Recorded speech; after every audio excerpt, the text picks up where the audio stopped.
Good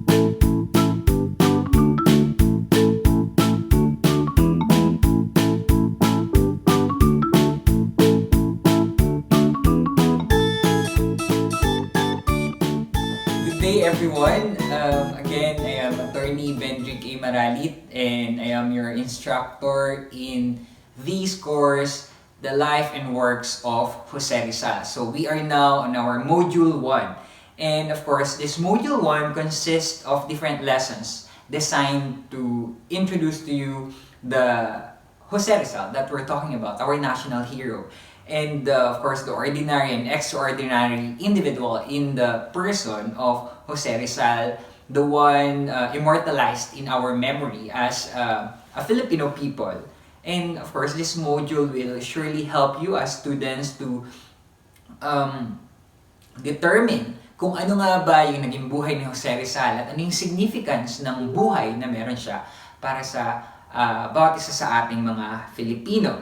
And sa pamamagitan nito, of course, ituturo ko sa inyo kung paano tayo mag-develop ng critical thinking. And out of that critical thinking, magkaroon kayo, makapag-develop kayo as students ng inyong opinion based on the principles of Jose Rizal, his patriotism, his nationalism. And it's very important nowadays in this contemporary time kung ano nga ba yung dapat maging response natin as students and as youth na sinasabi ni Jose Rizal as the hope of our motherland. So, to give you a brief introduction of our lesson 1 or our module 1, of course, we will be focusing on the passing of Rizal Law, that is Republic Act 1425. And we would like to know bakit nga ba minandate na ang bawat isa sa ating mga estudyante bago tayo makagraduate ng tertiary level, mapagdaanan natin ang kurso na ito patungkol sa buhay at mga ginawa ni Jose Rizal. Bakit nga ba na-implement? Paano nga ba nagsimula ang batas na ito? And matututunan natin at mauunawaan na si Jose Rizal as a modern man, he had a lot of inferiorities. He had insecurities. And if you have insecurities with you, inferiorities with you, you feel like you're insecure with a lot of things in your life right now, maybe you can relate to the younger Jose Rizal because he had a lot of it, and we'll be discussing that as we go along in this course. Rizal, of course, became a hero because he responded to the challenge of conquering himself, and he succeeded. See, dun pa lang makikita na natin yung one of the more important lessons in the life of Jose Rizal, and that is conquering yourself. And when you succeed in conquering yourself, of course, you can conquer the world as well, just like how Rizal did in his lifetime. In the end, Jose Rizal was finally able to accept a great responsibility, and then he gave his own life for his own country. Because if I believe that if he was not able to conquer all his inferiorities, all his insecurities, he won't be able to give up his life for this country, the Philippines. And of course, from a weak and frail child, Jose Rizal rose to become one of the tallest men in history as he is hailed as our national hero. Now, what is the intended learning outcome of our Module 1? Of course, first is to explain to you the rationale of the Rizal Law. Bawat batas na pinapasa, may purpose, may reason kung bakit yan ipinapasa. At yun yung nais nating malaman sa Module 1. Ano ba yung rationale? Ano ba yung dahilan ng mga mambabatas? Bakit kailangan pag-aralan natin ang Rizal sa pamamagitan ng Rizal Law? Secondly, we need to discuss the historical context of the Rizal Law. Bago naman maipasa ang isang batas, may tinatawag tayong historical context. So, titingnan natin base sa kasaysayan, sa historia, kung bakit ba dumating sa punto na ang mga mambabatas ay nagdesisyon na ipasa ang Rizal Law na meron tayo ngayon. And pangatlo, of course, we want to relate the passage of Rizal Law to nation building, patriotism, and nationalism. Yung kung ano yung batas na nababasa natin ngayon, kung bakit tayo minandate na pag-aralan ang Rizal, is i-relate nga natin yan sa pagbuo ng isang nasyon, ng Pilipinas. Yung pagiging patriotic natin, yung pagiging nationalista natin, yung loyalty natin na ibinibigay natin sa Pilipinas bilang tayo ay Filipino national. And we live in the Philippines. Okay, so now it's important and I invite your attention to Jose Rizal Law. if you want to get a full text of this law, actually maiksi lang naman siya, just type in the Google or sa internet, Republic Act number 1425. I repeat, Republic Act number 1425 or simply Jose Rizal Law, and lalabas na to. And you are supposed to have read it by now, yung batas na yan. Or kung hindi pa man, habang dinidiscuss ko, i-open nyo yung batas habang dinidiscuss ko para nakikita nyo rin kung anong sinasabi ng batas. If you're going to read it, it says there, June 12, 1956. So yung batas na ito ay naisa batas noong June 12, 1956. June 12, kasabayan ng independensya. Pag-celebrate natin ng independence ng Philippines, that's June 12. So Republic Act number 1425, ang full title ng batas na ito is an act to include in the curricula of all public and private schools, colleges, and universities courses on the life, works, and writings of Jose Rizal, particularly his novels No Limitangere and El Filibusterismo, authorizing the printing and distribution thereof, and for other purposes. So, from the title itself, makikita na natin na ang layunin ng batas na ito ay isama sa curriculum or sa course ng mga pumapasok, mapapubliko man o mapapribadong eskwelahan sa kolehiyo at iba't ibang universidad na kagaya ninyo, mga college students, na isama ang kursong ito ng naging buhay, kung ano yung mga ginawa, mga isinulat ni Jose Rizal because he was a good writer. And particularly, pag-uusapan daw yung No Limitangere and El Filibusterismo. Now, nung high school kayo, napag-usapan na rin to, na-discuss na rin to, only that ngayon, i-relate nga natin ang No Limitangere at ang El Filibusterismo sa nation building, sa patriotism at sa nationalism. Ano ba yung mga karakter na lumabas sa El Filibusterismo, sa No Limitangere? Kasi si Jose Rizal, pag nagsusulat yan, merong simbolismo, merong gumagamit siya ng mga karakter na nire-reflect kung ano yung nangyayari sa komunidad or sa bansang Pilipinas, especially nung panahon na meron sila. Kaya nga babalikan natin yung historical context. Bakit yan nasulat at para saan? Para kanino? And then, yun nga, sinabi dun sa batas na inauthorize yung printing and distribution ng lahat ng mga isinulat ng Jose Rizal para mabasa natin, maintindihan, matutunan, at mai-apply natin sa buhay na meron tayo. Okay. Now, una sinabi dun sa batas, whereas today, more than any other period of our history, there is a need for a rededication to the ideals of freedom and nationalism for which our heroes lived and died. Kung makikita niyo dun, sinabi dun sa first paragraph na may pangangailangan daw na i-rededicate. Ibalik yung puso, yung nagliliyab na naisin o masidhing pagnanais ng mga Pilipino pagdating daw sa kalayaan at nationalism na para sa kalayaan kaya namatay ang ating mga bayani katulad ni Jose Rizal. So sinasabi dito na dapat daw ay sa pamamagitan ng batas na to maintindihan ng mga Pilipino ngayon na kaya namatay yung mga bayani ay dahil meron silang mga ipinaglaban. So ang layunin is tayo din mabuhay sa ating mga puso at isipan na matuto tayong ipaglaban din yung mga dapat nating ipaglaban, lalo na kung ito ay para sa ating kalayaan. Pangalawa, sinabi doon, it is meet that in honoring them, particularly the national hero and patriot, Jose Rizal, we remember with special fondness and devotion their lives and works that have shaped the national character. So, kasama din dun yung pag-honor, kaya nga ginugunita natin kung yung independensya. Ganun din, ang Jose Rizal Day, kung kailan siya ipinanganak or nagtalaga ang batas ng isang araw, special holiday kung saan sinaselebrate natin yung buhay ni Jose Rizal. Kasi nga, isa siyang national hero and patriot.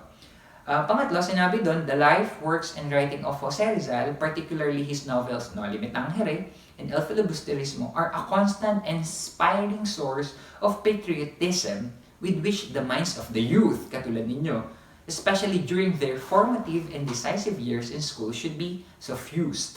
So, alam natin yung No Limitangere, alam natin yung El Filibusterismo, pero ang sinasabi dito, sa batas na ito, ay patuloy na bigyan kayo ng inspiration. Patuloy daw na i-instill sa mind ninyo bilang mga kabataan, lalong higit sa formative and decisive years ninyo sa school, para sila yung maging influensya ninyo. Katulad nga ng Noli Me Tangere at El Filibusterismo. More than dun sa ginawa ninyo nung high school na mga skit, mga drama, ngayon pupunta na tayo sa ano ba ang mas malalim na kahulugan ng Noli Me Tangere at El Filibusterismo. Ilapat natin sa panahon natin ngayon dahil may purpose kung bakit ito isinulat ng ating pambansang bayani na si Jose Rizal. Pang-apat na makikita natin sa Republic Act No. 1425, sinasabi doon na lahat daw ng educational institutions are under the supervision of and subject to regulation by the state. And all schools are enjoined to develop moral character, personal discipline, civic conscience, and to teach the duties of citizenship. So, katulad ng Batangas State University, ito ay isang state university, isang educational institution at subject yan sa regulasyon ng Estado. Alam naman natin yan, kapag nagpasa ng batas, sakop niyan ang kung nasasakupan, kung sa Pilipinas, enforced yan, sa buong Pilipinas, enforced. So lahat ng universidad at kolehiyo, katulad ng Batangas State University, ay under nga ng regulation ng state at to put it more bluntly, wala tayong choice kundi talagang sumunod. Diba? Kasi yan yung ignorance of the law excuses no one. So, whether alam mo or hindi na ipinasa ang batas na to, hindi ka excuse. You are supposed to know it and you are supposed to study Rizal, his life and his works. No matter how you feel like boring yung pag-aaralan, pero yun talaga, it's in the law. And sinabi nga doon na kailangan daw matutunan natin ano ba yung mga duties mo bilang isang citizen. May mga privileges ka bilang isang Pinoy pero meron ka rin mga obligasyon. May moral obligation ka bilang isang Pilipino, bilang isang citizen ng bansang ito. Now, papataka ngayon sa Section 1. Ano ba ang sinabi ng Section 1? Section 1, courses on the life, works and writings of Jose Rizal, particularly his novel Noli Me Tangere and El Filibusterismo, shall be included in the curricula of all schools, colleges, and universities, public or private, provided that in the collegiate courses, the original or unexpurgated editions of the Noli Me Tangere and El Filibusterismo or their English translation shall be used as basic text. So, yun nga, nabasa nyo na, supposedly, ang Noli Me Tangere at ang El Filibusterismo when you were in high school. Now, i-reiterate yan ngayon sa inyo dito sa tertiary level or sa college education na meron kayo. At kung ano mismo yung pagkakasulat, yung original na pagkakasulat ng El Filibusterismo at ng Noli Me Tangere, gagamitin siya as basic text. So, ngayon, mas mabilis ang pagbabasa nyo, no? Kasi isang semestre lang siya, samantalang when you were in high school, parang I think buong taon na kasamang pag-aaralan ang Noli Me Tangere and another year ang El Filibusterismo. Continuing sa Section 1, sabi doon, the Board of National Education is hereby authorized and directed to adopt forthwith measures to implement and carry out the provisions of this section, including the writing and printing of appropriate primers, readers, and textbooks. The board shall, within 60 days from the effectivity of this act, promulgate rules and regulations, including those of a disciplinary nature, to carry out and enforce the provisions of this act. The board shall promulgate rules and regulations providing for the exemption of students for reasons of religious belief stated in a sworn written statement from the requirement of the provision contained in the second part of this first paragraph of this section, but not from taking the course provided for in the first part of said paragraph. Said rules and regulations shall take effect 30 days after their publication in the official gazette. So malino naman dito na may tinalaga ang Board of National Education. Sila yung authorized para mag-adapt ng mga rules, guidelines kung paano i-implement ang Rizal Law. And of course, they have 60 days upon the effectivity daw ng batas na yun para mag-promulgate ng mga rules and regulations katulad na yung mga disciplinary in nature para may carry out daw or ma-enforce kung ano sinasabi ng batas. And ganun din, nagkakaroon ng exemption sa mga estudyante by reason of religious belief. Okay, so pwede pala may mga estudyante na ma-exempt sa certain provision of the Rizal Law if it's based on religious belief. But hindi pwedeng i-assert mo lang siya na tipong kasi yun yung faith mo or yung belief mo kaya i-exempt ka doon sa certain provision kasi kailangan daw in a sworn written statement. So, dapat yan inotaryado, in a public document. Kaya siya ay sworn statement. Alin daw yung pwedeng ma-exempt? Ang isang estudyante by reason of religious belief. Sabi doon, from the requirement of the provision contained in the second part of the first paragraph of this section. So, pupunta ka sa section 1. So, dun sa section 1 daw, pwede lang ma-exempt ang estudyante from the requirement of the provision contained in the second part of the first paragraph of this section. So, section 1, merong 2 parts yan. Okay? So, ang 2 parts mo sa section 1 is yung una, yung courses on the life, works, and writings of Jose Rizal, particularly his novel, No Limitang Heren, Al Filibusterismo, shall be included in the curricula of all schools, colleges, and universities, public or private. Then yung second part nun is, provided that in the collegiate courses, the original or unexpurgated editions of the No Limitang Heren and El Filibusterismo or their English translation shall be used as basic text. So, pwede ka ma-exempt dun sa second part lang nung section 1, dun sa pagbabasa nung original or unexpurgated editions of No Limitang Heren and El Filibusterismo if it's based on your religious belief. But, it doesn't mean na pwede kang ma-exempt from studying Rizal, the whole course itself. Hindi yun ang sinasabi. Pwede lang dun sa pagbabasa ng original text ng Noli and El Fili. Pero sa pagbabasa or pag-aaral ng mismong Rizal Law or Life and Works of Jose Rizal, hindi ka ma-exempt. Dun lang sa certain provision na yun, which is the second paragraph or second part of the section 1. Alright, so we're just done discussing the provisions of Rizal Law, that's RA 1425. But now we are more interested in determining what are the patriotic objectives of Rizal Law. And usually you will hear the questions like this, why should we study Rizal? Or what's the importance of studying Rizal? Bakit ba part yun ng curriculum natin? Or bakit ba included dyan sa course outline na meron tayo? Or what's the relevance of the study of Rizal in college education? But of all these questions, the answers can just be summed up in 2 points. First is that, first and foremost, well, because it's mandated by law. Sinabi nga natin na once it's mandated by law as a citizen, well, you have a choice if you don't want to follow it. But of course, there will be sanctions. Napag-usapan natin yan. When it's a state law, there will be penalties, there will be sanctions. So as a good citizen, you are supposed to abide by the law. And abiding the law is of course studying the life and works of Rizal.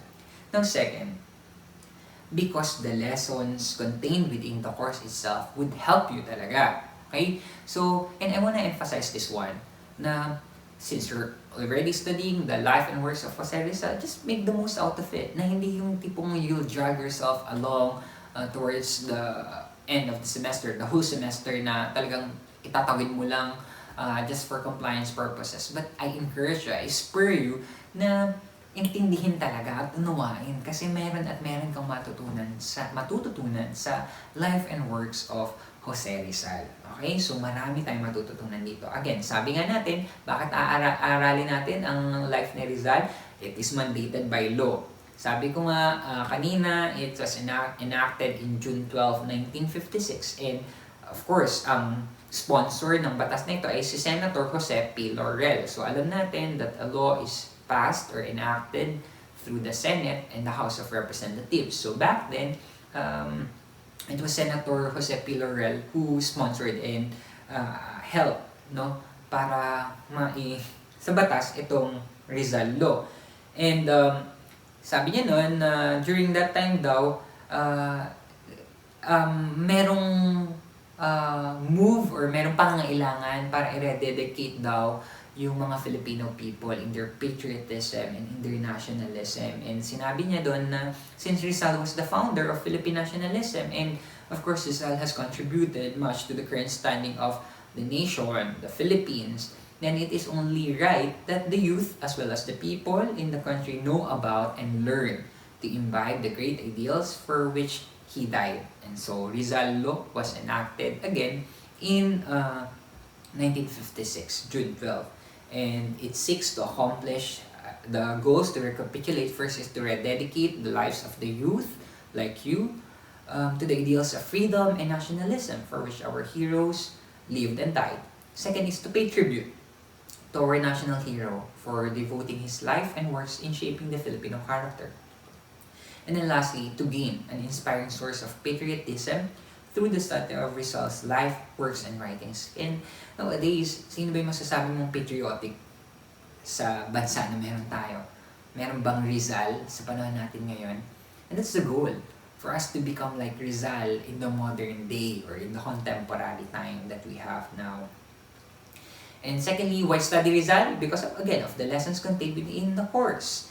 And first is to recognize the importance of Rizal's ideals and teachings in relation to present conditions and situations in the society. Dami nating condition ngayon, diba?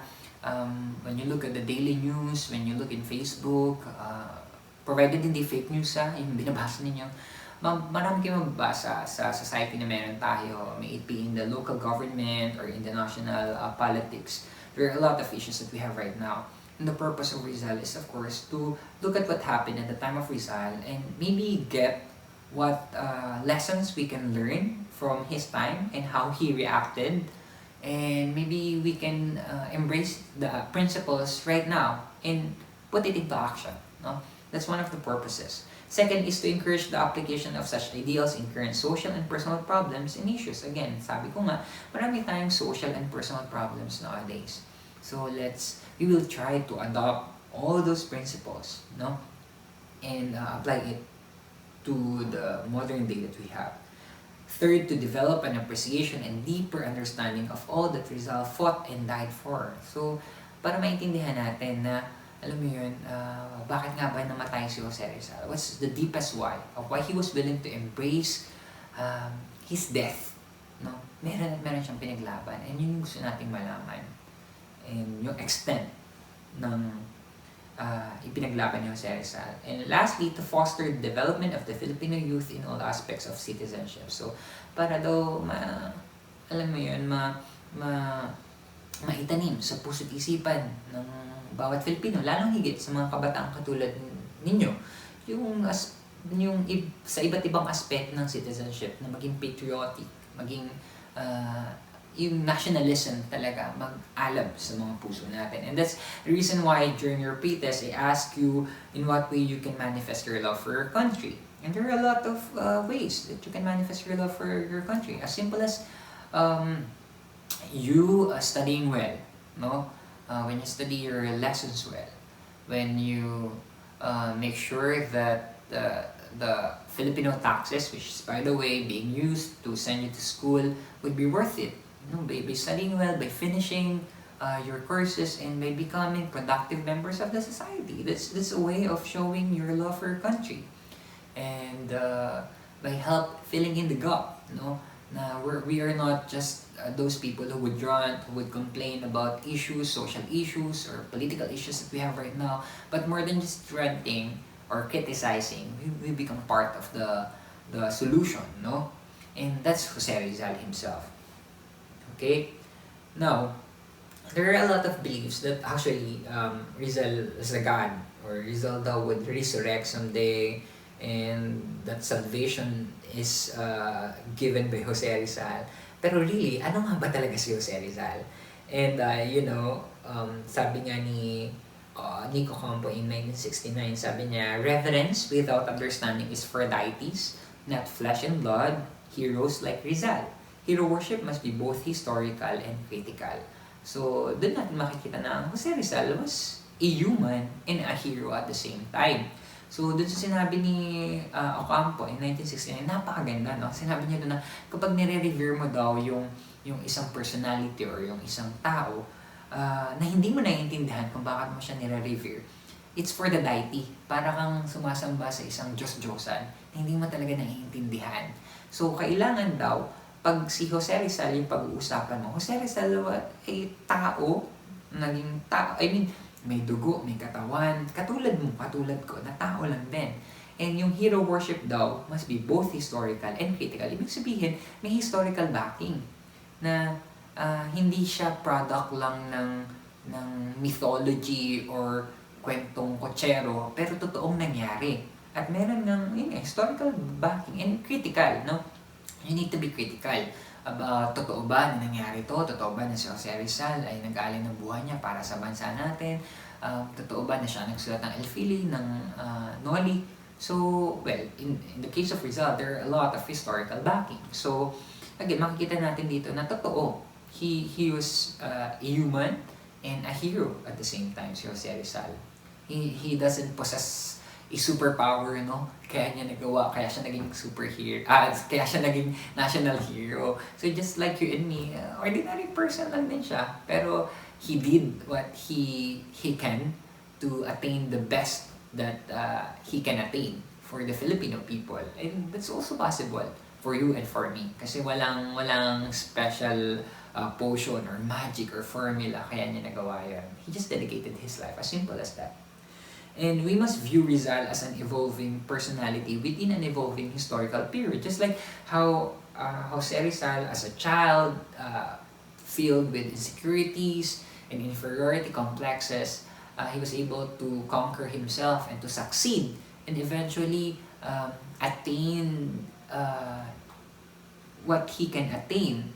May it be in education, or as a writer, as a philanthropist, no? Ang dami niyang ginawa, no? And he attained all of those, and he was able to succeed in conquering himself. And therefore, he evolved into a national hero that he is today. So, evolving yung personality niya through the historical period na meron tayo.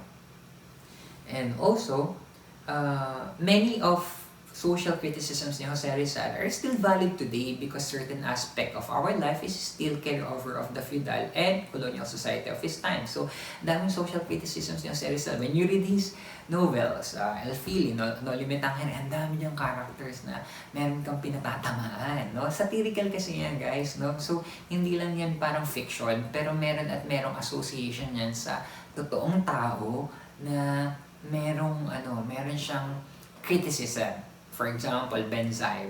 I don't know if you still remember Ben Zaib, but if you don't remember him in your Noli or Elfili, you Google it, who is Ben Zaib. And you will understand that Ben Zaib stands for a, when it comes to sensationalism, pagdating sa newscasting or sa pagbabalita. And isn't it that sensationalizing yung yung mga news na meron tayo ay parang katulad din ng kay Ben Zaib. So, yung social criticism na meron si Rizal back then can be the same criticism that we can have right now, no?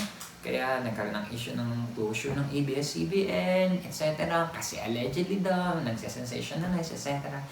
Whether or not this is true, but the fact remains that may issue nga ng ganyan pagdating sa pagbabalita, and that's Ben Zaib in the time of Rizal. So there are Ben Zaibs in the contemporary time. Okay, see? That's one classic example of how we can apply his social criticism back then to the social criticisms that we have right now. And to be able to appreciate a hero for that matter, we must be able to learn more about him, not merely his acts, but the thoughts behind the acts. So, pag-appreciate mo siya as a hero, hindi lang kung ano yung ginawa niya na novels, pero bakit niya ginawa yung novel? More than the act itself, the reasons behind the act, no? And we need to know the situations where he found himself, and as well as his motivations. Why was he motivated to do these things, to die for our country? And sabi ni Cristobal in 2004, if Rizal is treated like God, he becomes unattainable and his accomplishments inhuman. Complementary to sa sinasabi ni Joaquin, na sasabi naman dito, kung si Rizal daw ay isang Diyos, lahat ng kanyang mga na-attain at na-accomplish ay inhuman. So, hindi natin kayang i-attain, hindi natin kayang i-accomplish kasi isa siyang God, no? Pero, parang it's a way of saying na parang hindi, tao lang din siya. He just did his best for this country. And pasintabi, no? Kasi dun sa iba, kasi may mga naniniwala talaga na si Jose Rizal daw ay isang Diyos, no? Na magre-resurrect nga, na bababa ulit sa lupa at isisave sila. Kasi may mga Rizalista kasi talaga. So, I don't know if meron dito sa class na to. Pero yun, sinasabi ni Cristobal na hindi. Kung Diyos si Rizal, di yung unattainable yung kanyang mga accomplishments for us. Kasi siya na makakagawa nun, kasi Diyos siya. Okay? And of course, I ask you in your pre-test, what's the best sacrifice that you have done or you can do for your family? So, maraming forms of sacrifices eh. Maybe, as you listen to this lecture, you're on top of a tree kasi you're seeking for a stronger connection para makarinig sa lecture ko. Or maybe, umakit ka ng bundok or pumunta ka sa tabing dagat para makasagap ng mas magandang, alam mo yun, signal. And I want to commend you. No, that's a sacrifice that you're making for yourself and for your family. And you should keep on doing that. Because you would reap the harvest if you don't give up in the end. Okay? I had my fair share of sacrificing as well when it was my time studying, no?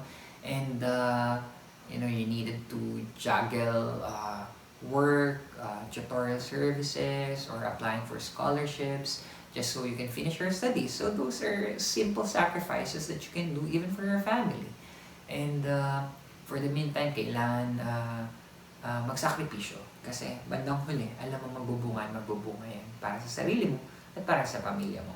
Okay? So if you feel like you wanna give up already, especially sa challenging time na meron tayo in these online classes, I'm telling you, do not give up. No? You're a step closer to the fulfillment of your dreams for every little sacrifice that you do today. Okay? So just keep on doing that. Kasi lilipas at lilipas din yan, I'm telling you. Okay? So, now, kaya ako natanungin sa inyo yung sacrifice na yan. Kasi Rizal is an example of sacrifice. Our national hero was a man of peace with a vision. So makikita natin na yung pagsasakripisyo naman niya, actually sa una hindi mo agad makikita eh. Kasi meron ng mga criticism kay Rizal na hindi naman siya yung nahirapan na as in dumanak talaga yung dugo na tipong humawak ng baril o kaya ng gulok, nakapagtagaan. No? Pero si Rizal kasi as much as possible, he wanted peace. Pero yung peace niya ay with a vision. With a vision na gusto niya yung peace na ultimate peace that we can have as a nation. And para sa kanya, of course, we cannot be at peace when we are foreigners to our own land. No? So, he wanted to reconcile it within himself. Na it's either may dahas, pero ultimately, pwedeng ma-achieve yung peace na sinasabi, or yung pwedeng at peace ka lang within your small world, while all the rest of the Filipino people are not in peace. So, alam niya na by the end of the day, he needed a bigger sacrifice. So, Rizal suffered as much as his countrymen. So, he was in prison. He was tortured as well. There were a lot of political persecutions during his time. And ultimately, he was shot to death in Bagong Bayan, di ba? Through a death squad. So, he suffered as much as his countrymen as well. He was the spark that gave birth to Philippine pride for one's country and people. And we know, for all we know, when Jose Rizal died, it sparked a lot of nationalism, patriotism to a lot of Filipinos, especially to his contemporary heroes during that time. And mas nag-spark yun ng change eh, kaya nakamit natin independence. And not only that, even prior to that, yung mga ginagawa niyang novel, yung mga sinusulat niya, yun yung nag-spark din paunti-unti ng masidhing pagnanais sa mga Pilipino na ipaglaban ang ating independensya. And Rizal wanted for his people was that they educate themselves. Gusto talaga ni Rizal na mga Pilipino ay maging edukado so that they could stand as free men and face the world with head held high. So, kaya kayo nag-aaral ngayon, and that's one of the visions of Jose Rizal, that all of us would have a tertiary education. During his time, of course, ang mga Filipino, mga Indio, no, we were belittled by the foreigners, no? Kasi parang laging slave tayo, sila yung mas mayaman, sila yung mas edukado, di ba? And Jose Rizal saw that as not fair. So he wanted that Filipinos should be educated para hindi tayo malamangan. Kasi by the end of the day, lamang ang may alam. Okay? So keep on educating yourself. Because again, that's one of the visions of Jose Rizal. Napakaganda nito. In a letter of Jose Rizal to Dr. Ferdinand Blumentritt back then, sinabi niya na, whatever our condition might be then, let us love our country always and let us wish nothing but her welfare. Thus, we shall labor in conformity with the purpose of humanity dictated by God, which is the harmony and universal peace of His creations. Sinasabi niya dito, alam mo kahit anong sitwasyon natin ngayon ng ating bansa o ikaw personally, ngayon, kung anong kondisyon na meron tayo ngayon, may it be sa local government unit or in the national government that we have, ano man ang kondisyon na meron tayo ngayon, ang sabi ni Rizal, mahalin mo ang iyong bansa. Mahalin mo ang iyong bansa. So, meron kasi sa atin na maaaring iba sa atin, kinikriticize natin yung current administration. Meron iba naman sa atin, fully supported ang current administration. But wherever you are coming from, kung sino sa nabubuhay, sasabihin niya sa'yo, you give your full loyalty to your country, not to the person in the possession. Why?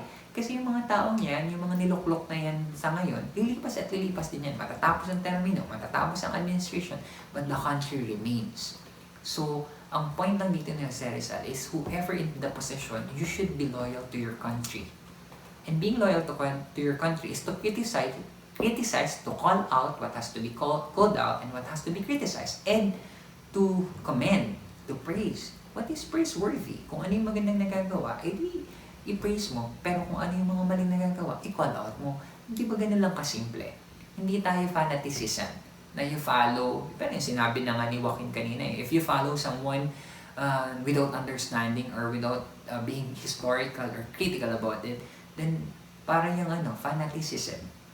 Gets? So, hopefully, as we study Rizal, na-inspire tayo to be critical thinkers. Critical thinkers, but at the same time, when we see the gap, we offer solutions so that we will not be counterproductive members of the society. Okay? Now, there is this Rizal Ideas, which is a reply to the challenges of our millennium. It's according to Ambassador Edmundo Libid. Sabi niya, Rizal Ideas are responses in the challenges of the new millennium. And we are in the new millennium. So, kung ano daw yung mga ideas ni Rizal, principles niya, again, responses daw sa new millennium. So, bakit nga ba preeminent si Rizal? Ang dami namang mga bayani during that time no? Ang dami namang pwedeng maging national hero. Pero bakit si Rizal? Well, yung meron si Rizal is primarily yung virtues of character na in-exemplify niya. Meron siyang honesty, personal integrity, patriotism and civic responsibility, willingness to sacrifice for the cause of his native land, high sense of justice and family solidarity, and the other loftiest standard of truth with which he pursued the nobility of his cause to found and foster Filipino nationhood. So, napakaraming magagandang karakter na pwede nating i-imitate, sundan sa buhay ni Jose Rizal. And those are things na, would help us by the end of the day, may it be sa career growth natin or sa pag-aaral mo. Kasi he was successful in those areas di ba? So, honesty, as simple as honesty, yung ikaw bilang isang scholar ng bayan, you act as scholarly, you don't cheat. You should be honest. And like kung sinasabi sa mga estudyante ko na wag tayo maglolokahan as regards your outputs. You don't have to cheat. You have to have your personal integrity intact with you. And if you're having the privilege of studying for free because there's a presumption that you are a scholar ng bayan or again scholarly, but that is disputable because if you cheat, if you don't have your integrity with you, then you are not scholarly, you are not worthy to be called a scholar ng bayan. Okay? And patriotism, would you want to be remembered as a generation of members, puro memes or TikTokers, or alam mo yun, pa-flood likes lang sa social networking sites? It's not just about that, but I'm not saying that you stop using all those social networking sites because I do. I use Instagram, I have my Twitter, I have my Facebook, etc. But the point is, you should show some sort of patriotism or nationalism in things that you do, that you're part of a bigger picture of a bigger nation that is the Philippines. As simple as taking part in educating people when it comes to election, yung pagpaparegister, pagboto, lalo na parating na naman ang botohan in 2022. So you are supposed to be registered, you are supposed to be voters, and that's part of your civic responsibility and willingness to sacrifice. We should be willing to sacrifice at times. There must be high sense of justice and family solidarity. Okay. Now, there is what we call Rizal as a modern day hero. According to Nick Joaquin, Rizal was greatly aggrieved by his physique. Ayan. When Rizal was young, he was always teased by his sisters because of his frail body and often described as a very tiny child with a disproportionately big head that he carried even in his adulthood. So mapapakita na dito na si Jose Rizal during his early stages of adolescence. Parang he was bullied eh. And his sisters actually were one of his bullies. Lagi siyang sinasabi na malaking ulo, payat, disproportionate yung katawan niya. And if you're like Rizal, especially when you were younger, or even now, kung na-insecure ka about your physique, yung itsura mo. Which by the way, I used to be one, no? I was so insecure about myself. I don't feel good about myself, even in my physique. I feel so, payat ko noon, ganun. Basta, I don't appreciate who I was back then. And that's Rizal. And at some point, relate ako kay Rizal doon. But what did he do? Did he just self-pity? Did he just stop pursuing his dreams because he feels like he's no better or he's not good enough? You know what Rizal did? He strove or nag-strive hard siya to erase his puny image. Tinanggal niya yun, pinilit niya yung takpan. He became interested in bodybuilding and athletics. But of course, his feelings of inferiority had made an indelible mark on his soul. I used to be like that, no? Siguro kaya din ako, I was into, I wanted to go to gym, I want to build muscles. Kasi nga, parang, that's my way of striving hard to erase yung pinning image ko when I was younger. Eh. And sabi ko nga, nakaka-relate ako. Pero again, sabi dito, leave ng indelible mark sa soul ni Rizal yung ganong situation niya before. And yeah, I can attest to that. Kahit ako parang at this time na parang feeling mo na mas na-appreciate mo yung sarili mo. Pero when you recall those times na you were being bullied, you're being teased because of your physique, parang talagang iba yung pakiramdam na yun.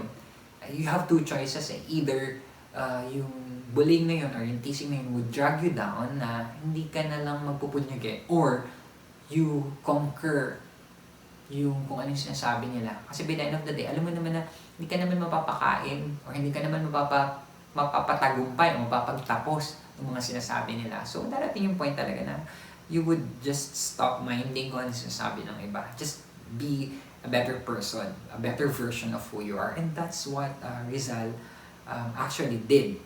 Rizal was forever haunted by a sense of inadequacy, which explains his inability to sustain relationships with women and great dread for responsibility. If you're asking why, ang dami niyang relationships, diba? Ang daming naling sa kanya na women, bakit wala nagtagal? Or bakit hindi niya na-keep yun?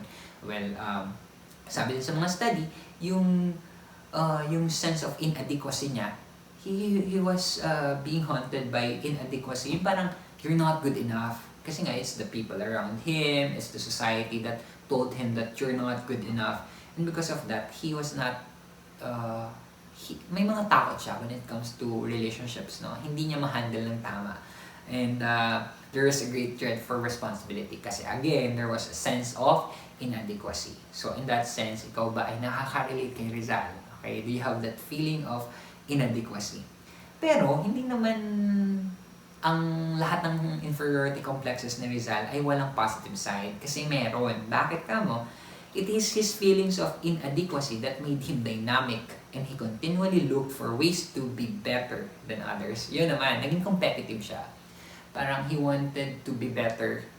Yun yung naging effect sa kanya nung inadequacy niya. Jose Rizal's dynamism was what made him a jack of many talents. Ang dami niyang talents. Sobrang, pag titingnan mo yung biography niya, he is a writer, nag-cultivate din siya, nagkaroon siya ng taniman, marami siyang, he has had great appreciation when it comes to arts, etc. So, he was able to do all those things kasi he was a jack of many talents and a master of many trades. Ibig sabihin ng iba, jack of all trades, master of none. No? Pero si Rizal, he was a master of many trades and that's worth imitating sa kanya. What he lacked in physique, he compensated by excelling in many fields, such as in science, art, literature, among many others. I mean, parang, halimbawa, nagkulang ka sa physics, kulang ka sa itsura. Di ba may kasi ibang aspeto, di ba? Parang ganito lang yan ako before pag iniisip ko, halimbawa, sa basketball dati, pag sa PE namin, feeling insecure ka kasi ang gagaling ng mga kaklase mo, ang galing nila mag-basketball, tapos ikaw parang lagi kang hindi maka-dribble, hindi ka maka-shoot. So, inisip mo naman, okay, this is their kingdom, kasi basketball yon. Pero let's go back to the classroom and let's just have a test. So, doon naman, parang babawi ka naman doon. Academically, ako babawi. Diba? So, ganun lang yan. Parang ganun si Rizal, na parang bakit ka mag-spend all your life na self-pitying na hindi mo magawa yung basketball if you can excel in other sports, diba? So, for example, I excel in badminton, so I can do that. I mean, iba-iba lang talaga ng disenyo eh, no? Some people would be good in basketball, some in volleyball, or in badminton, or academically, kasi may iba-iba tayong intelligences, and you should just accept the fact na hindi ka perfect, or you will not be good enough for all aspects of your life, but definitely, there are aspects of life that you can be good at, and yun yung hanapin mo, no? Yun yung hanapin mo, at yun yung pagtagumpayan mo. Ganun ang ginawa ni Rizal. Okay? Because of his insecurities, Rizal strove to overcome himself and rise above the others. So, if you're like Rizal, used to be like Rizal, insecure, maraming inferiority complexes, I'm challenging you to rise above yourself. Rise above yourself. Conquer yourself. Because you can do it. Rizal did it. Well, personally, up to some extent, I was able to do it, and you can do it as well. Right? So that's my encouragement to you, class. Rizal's determination to excel in as many fields as possible. Nakakatawa to kasi ako, I studied engineering, right? And then I studied law. And then, may mga gusto pa rin akong i-venture, gawin, aralin. Ano, may habang nabubuhay ka, it's an endless pursuit of exploring, no, navigating, intindihin kung ano pa yung pwede mong gawin in your life. And when you feel like doing it, then do it, diba? Maybe you will excel in that, no? Just keep on trying. So Rizal's determination to excel in as many fields as possible was to show the world that he was capable. You can show to the world that you are capable. That Rizal showed that he was tall as the next man. He proved that he was very much taller by rising above himself. So, I mean, when you close it out, you can prove that you are much taller when you rise above yourself. Diba? Rise above yourself, and you can show to the world that you are much taller than what meets the eyes. Right? So, in your P-test, I also asked you there, give 3 reasons why Rizal is considered a modern-day hero. And napakadami. You can name a lot of reasons why Rizal is a modern-day hero. Okay? Alright, so in closing, I would just like to summarize again what we've talked about. So for this module, I've discussed to you the reasons for the passing of Republic Act 1425 or Rizal Law. Why is there a need to study law of Rizal? I discussed why is there a need to pass a law that will compel students to study Rizal, and of course, naintindihan natin na yun nga, may purpose eh. And you should review that for the purposes of the quiz, the upcoming quiz, and of course the midterm examination. But on top of that, of course, we would like to imitate what Rizal did and possibly apply what we've learned from his life during his time and apply it to our contemporary time today. If Rizal is in Facebook right now, what would he be posting? How he would be reacting to what's happening in the society that we have right now. So those are questions, no, na we can ask ourselves. And when we ask ourselves, you ask yourself if you can be like Rizal in this modern day that we have. So for your evaluation and assessment, this is my assignment for you. Okay, you write a brief essay commenting on the views of different sectors on the promulgation of Republic Act 1425, considering the academic, social, religious, and political context of the Philippines during the 1950s. And so, in short, gagawa kayo ng essay kahit one page lang, then consider nyo ano ba yung naging reaction ng iba't ibang sektor ng ating bansa nung pinomulgate or nung ipinasa ang Republic Act of 1425. You'll make some research. Ano ba yung social, academic, political, and religious context ng Pilipinas noong taong 1950s. So tingnan ninyo, ano ba yung nangyari ng 1950s? Bakit ba naisip ni Senator Laurel na kailangang ipasa ang Rizal Law, no, during that time? And what is in there that called for a need to the passing of Rizal Law and to compel students to study law and for the youth to rededicate themselves to patriotism and nationalism. So, yun lang guys. Again, that's an essay. I'll write it again as an assignment for you. In your Google Classroom, you have to access it and take note of the deadline for its submission. Okay? So, that's it for now. I hope you've learned something from Module 1. And always remember, as Rizal would always say, youth is the hope of our motherland. So, on that note, I'll see you again in our Module 2. This has been Attorney Kendrick Imaralit.